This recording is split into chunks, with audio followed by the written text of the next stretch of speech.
మన ఆంధ్రప్రదేశ్ రాష్ట్రంలో మనం చూస్తున్నట్టయితే ఎకనామిక్ డెవలప్మెంట్ అంటే దాని అర్థమే మారిపోయింది. ఇండస్ట్రీస్, అగ్రికల్చర్ అంటే ఈరోజు అలాంటి ఊసే లేకుండా ఈరోజు ఎకనామిక్ డెవలప్మెంట్ ఆంధ్రప్రదేశ్ రాష్ట్రంలో చంద్రబాబు నాయుడు గారి నాయకత్వంలోని కూటమి ప్రభుత్వం అధికారంలోకి వచ్చాక ఎకనామిక్ డెవలప్మెంట్ అంటే ఈ రోజున రైతులు రోడ్డెక్కారు, ఇండస్ట్రీస్ ఊసే లేదు, ఏదో మాటలు, ఐకానిక్ బిల్డింగ్లు అంటున్నారు, ఏవేవో చెప్తున్నారు, ఏవో మాయ మాటలు అన్నిటికే పరిమితం అవ్వడం అనేది మనం చూస్తా ఉన్నాము. అలానే ఎకనామిక్ డెవలప్మెంట్ గురించి కనుక వస్తే వారు ఎంచుకున్నటువంటి కొంతమందికి వాళ్ళని డెవలప్మెంట్ చేయడమే ఎకనామిక్ డెవలప్మెంట్ అని కూటమి ప్రభుత్వం మనకు చెప్తోంది. At the same time social development అని కనుక మనం చూసినట్టయితే కూటమి ప్రభుత్వం కనుక డిఫైన్ చేయాల్సి వస్తే వెల్ఫేర్ అనేది అసలు వెల్ఫేర్ అంటే వాళ్ళకి గిట్టదని అనిపిస్తుంది. At the same time education విషయానికి వస్తే దాంట్లో కూడా ఏ విధమైనటువంటి స్టాండర్డ్స్ ఏమనేది కూడా అన్ని కూడా పక్కన పెట్టి ఏ మాత్రం కూడా పట్టించుకోవట్లేదు.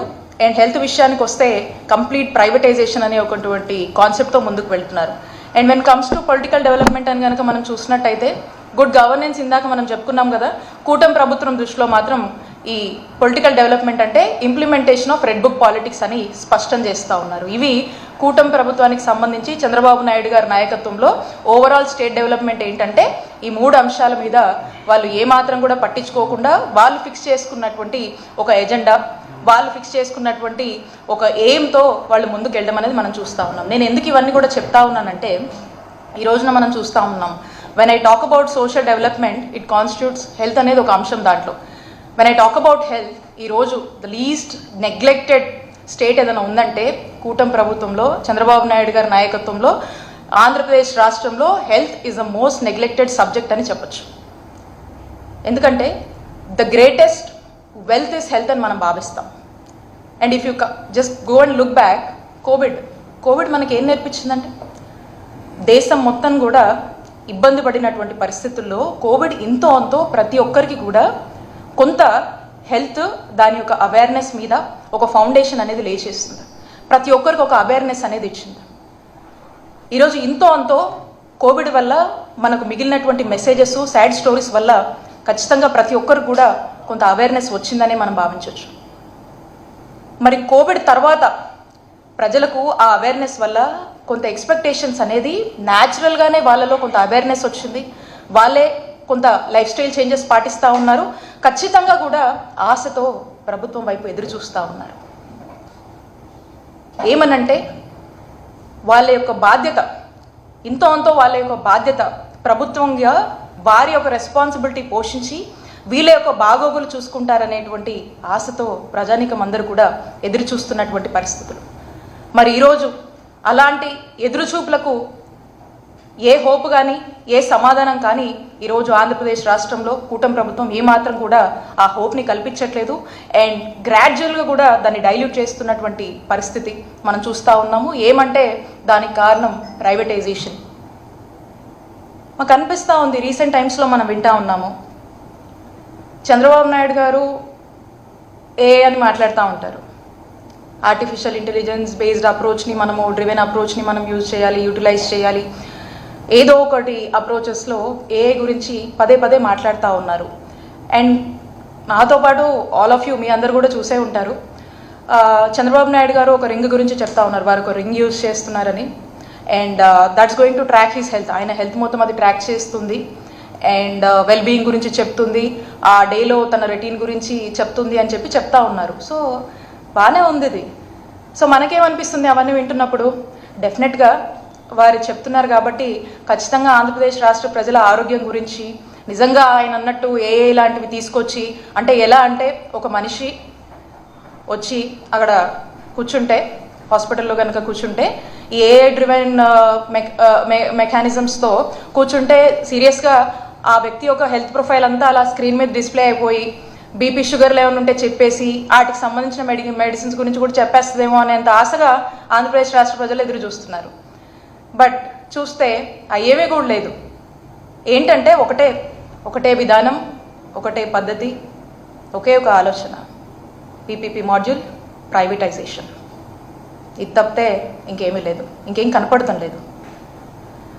సో అంతలా మీరు పెద్ద పెద్ద మాటలు చెప్తూ మరి చెప్పేదానికి చేసేదానికి సంబంధం ఉండదు. అక్కడే మనకు కాంట్రడిక్షన్ వస్తుంది, అక్కడే మాకు కాన్ఫ్లిక్ట్ వస్తుంది. ఎందుకంటే చెప్తుంది ఒకటి, మీరు చెప్పిన ఏ మాట మీద కూడా మీరు నిలబడట్లేదు. బట్ వేరేజ్ ఇన్ టర్మ్స్ ఆఫ్ యాక్షన్ అస్సలు లేదు. ఇదే మోసం నడుస్తూ ఉంది, ఇదే మాయం చేస్తూ ఉన్నారు. ఈ రోజున మనం చూస్తున్నట్టయితే ఎన్నో అంశాలు ఉన్నాయి. ప్రతి దాంట్లో ప్రతి సెక్టర్ గురించి మనం మాట్లాడచ్చు. But I'm talking about health and especially medical colleges.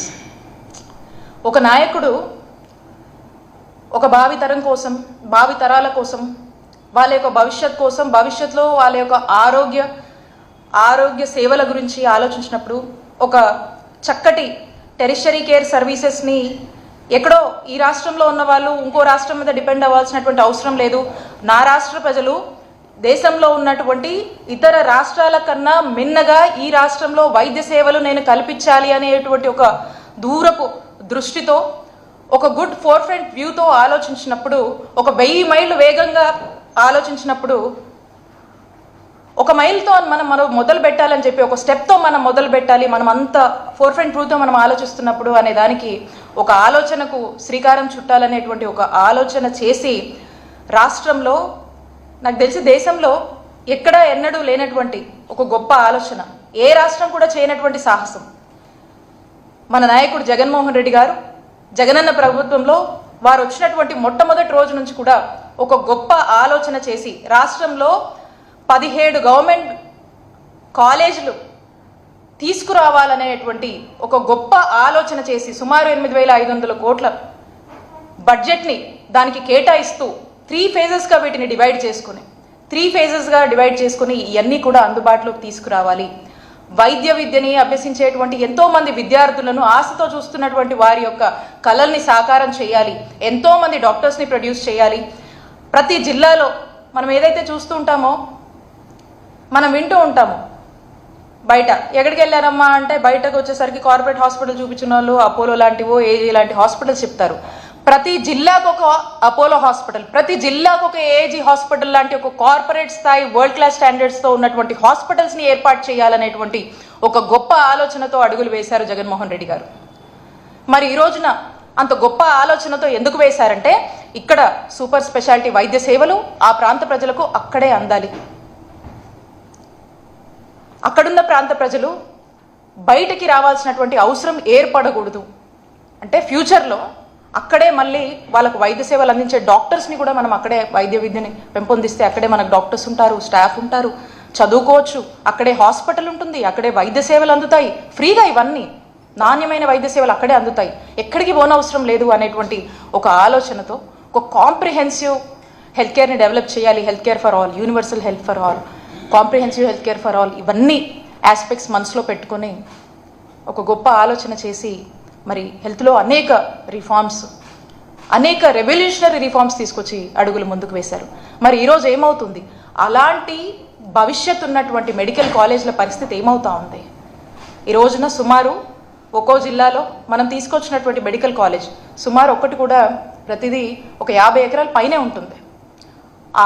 అంత ల్యాండ్ని చాలా కష్టపడి గవర్నమెంట్ ల్యాండ్స్ ఎక్కడున్నాయో వెతికాము, లేదు దొరకని పక్షాన ప్రైమ్ ఏరియాస్లో అందరికీ కమ్యూట్ ఈజీగా ఉండాలని చెప్పి అవసరమైతే కొంత ప్రజల డబ్బుని మనం ఖర్చు పెట్టి ప్రజల ఆస్తిగా ఉండేటువంటి గవర్నమెంట్ కాలేజెస్ని కోట్లు పెట్టి మనము కొన్నిసార్లు కొన్ని చోట్ల మనం ల్యాండ్స్ అక్వైర్ చేసుకొని ఈరోజు మెడికల్ కాలేజెస్ అని చెప్పి మనం ఇన్ఫ్రాస్ట్రక్చర్ లే చేయడం జరిగింది. మరి ఇలాంటి ఈ కాలేజెస్ని 3 ఫేజెస్ కింద మనం తీసుకొచ్చి ఫస్ట్ ఫేజ్ కింద ఏవైతే 5 మెడికల్ కాలేజెస్ మనం అనుకున్నామో, ఆల్రెడీ ఈ 5 మెడికల్ కాలేజెస్ మనం ఉన్న టైంలోనే విజయనగరం, రాజమండ్రి, ఏలూరు, మచిలీపట్నం, నంద్యాల మనం ప్రారంభించడం జరిగింది. ఆ తర్వాత ఉన్నటువంటి నెక్స్ట్ ఫేజ్కి సంబంధించి పాడేరు, అందులో కొన్ని 50 సీట్లు వచ్చాయి. అదేదో మనం చేశాం కాబట్టి కొంత అది ఆ 50 సీట్లకు సంబంధించి నడుస్తూ ఉంది. ఇక పులివెందులకు వచ్చిన ఎన్ఎంసీ పర్మిషన్స్ కూడా మాకొద్దని చెప్పి లెటర్ రాసినటువంటి ఘనత, అంతటి దుస్సాహసం, అలాంటి నీచ చరిత్రనే చెప్పొచ్చు ఆంధ్రప్రదేశ్ రాష్ట్రానికి, కూటమి ప్రభుత్వానికి దక్కుతుంది. మార్కాపురం, మదనేపల్లి, ఆదోని ఇవన్నీ కూడా సెకండ్ ఫేజ్లో ఉన్నాయి. అండ్ థర్డ్ ఫేజ్ వచ్చేసి పిడుగురాళ్ళ, మార్కాపురం, బాపట్ల, నర్సీపట్నం, పెనుగొండ, అమలాపురం, పాలకొల్లు. ఇలా మనం డివైడ్ చేస్తే ఈ అన్నిటినీ మనం ఏదైతే సెకండ్ ఫేజ్లో ప్రారంభించాల్సినటువంటి కాలేజెస్ ఉన్నాయో అవన్నీ మనమున్నప్పుడే దానికి సంబంధించినటువంటి రిక్రూట్మెంట్స్, ఇన్ఫ్రాస్ట్రక్చరు దాదాపుగా అప్పటికప్పుడు కూడా మనము ప్లగ్ అండ్ ప్లే మోడల్లో ఎంబీబీఎస్ క్లాసులు మనం స్టార్ట్ చేసుకునేటువంటి అవకాశం కల్పిస్తూ ఎక్కడో కొంత వర్క్స్ చేయాల్సినవి ఉన్నాయి. అవి కూడా కంప్లీట్ చేస్తే కంప్లీట్గా మొన్నటి సంవత్సరం సంబంధించి తరగతులు ప్రారంభమయ్యేవి. ఈ సెకండ్ ఫేజ్కి సంబంధించినటువంటి కాలేజెస్ మీద మనం ఎక్కడికైతే అక్కడి వరకు ఆగుందో అక్కడికి అంతవరకు ఆగేసి ఏమాత్రం కూడా ఎన్హాన్స్మెంట్స్ చేయకుండా పట్టించుకోలేదు. దానివల్ల ఏమయ్యాయి, క్లాసెస్ స్టార్ట్ అవ్వలేదు.